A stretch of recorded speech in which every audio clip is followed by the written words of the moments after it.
There are foods that demand courage before they demand appetite. Hog maw is one of them.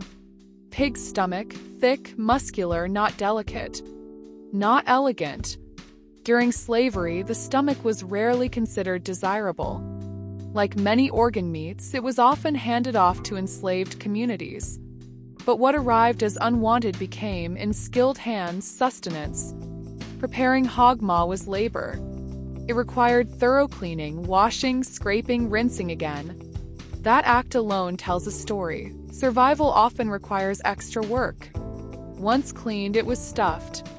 Cabbage, onions, bits of meat if available, seasoning when possible, then slow cooked.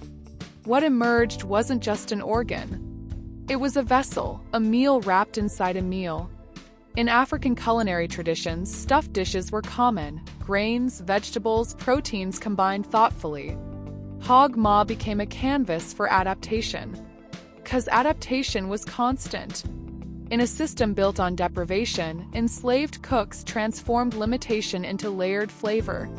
Hog maw became Sunday food, celebration food, memory food. Even after slavery ended, the dish remained in Black communities, especially in parts of Pennsylvania and the South. It reminds us that beauty in food is cultural, that dignity isn't defined by cut or category, and that resilience can be wrapped in the most unexpected forms. Hog maw isn't about shock. It's about ingenuity. This is Soul Food Stories. Come back tomorrow for the next dish in our 28-day series.